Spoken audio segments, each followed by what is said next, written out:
Bonjour à toutes et à tous, j'espère que vous allez bien. On se retrouve pour ce 3e épisode de Comment ça marche, et aujourd'hui, on parle du gluten. Vous en avez probablement déjà entendu parler, mais savez-vous concrètement ce que c'est ? Le gluten, c'est une substance qui se forme lors de la transformation de la farine de nombreuses céréales. C'est une sorte d'alliage, si vous voulez, de la gliadine et de la gluténine, qui sont deux protéines, lors du pétrissage par exemple.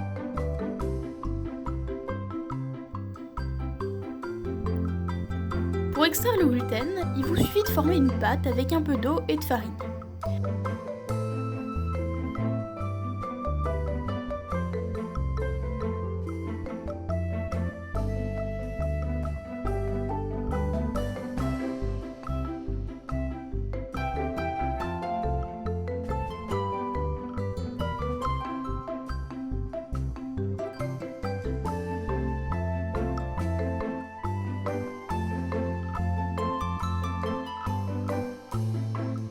Vous allez ensuite devoir la pétrir jusqu'à avoir une texture bien lisse.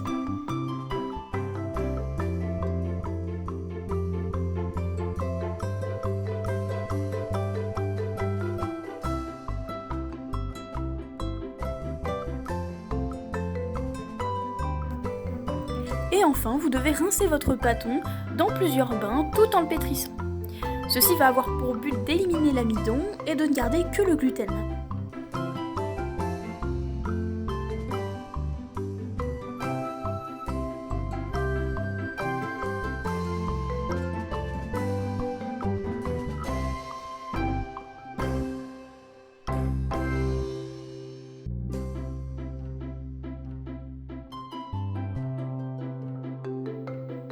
Je fais juste une petite pause pour vous préciser que ce que vous venez de l'obtenir est quasiment du gluten pur. Évidemment, il reste encore un petit peu d'amidon et il y a un peu d'eau aussi.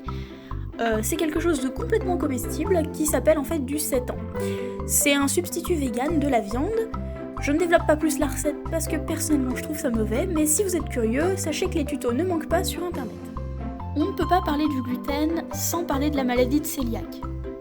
Cette maladie auto-immune touche environ 1 à 2% de la population et provoque diarrhée, maux de ventre, vomissements et bon nombre de problèmes gastro-intestinaux en cas de consommation de gluten.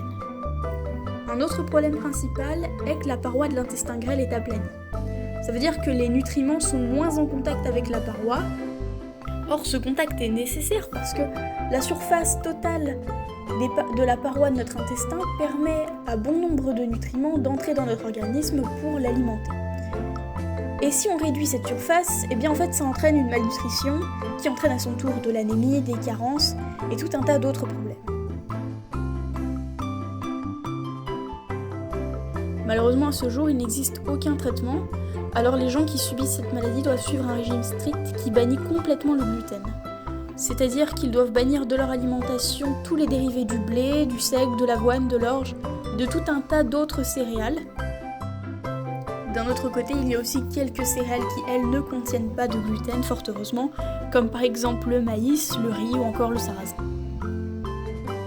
Les gens qui sont atteints de cette maladie doivent donc surveiller en permanence ce qu'ils achètent, car même dans les produits qui n'en ont pas l'air, on trouve souvent du blé ou du gluten. Des logos se démocratisent pour les aider à choisir leurs produits, notamment le fameux gluten free, ou encore ce symbole, un épi de blé barré qui lui aussi veut dire gluten free. Je vous mets en évidence une composition pour vous montrer que la loi française oblige les industriels à mettre en évidence les allergènes ou produits sensibles comme le gluten, ainsi qu'une photo du logo gluten free pour être sûr que vous puissiez le reconnaître si jamais vous en avez besoin un jour. J'espère que la vidéo d'aujourd'hui vous aura plu. Si c'est le cas, n'hésitez pas à la liker ou à la commenter, et on se retrouve la semaine prochaine pour une nouvelle vidéo.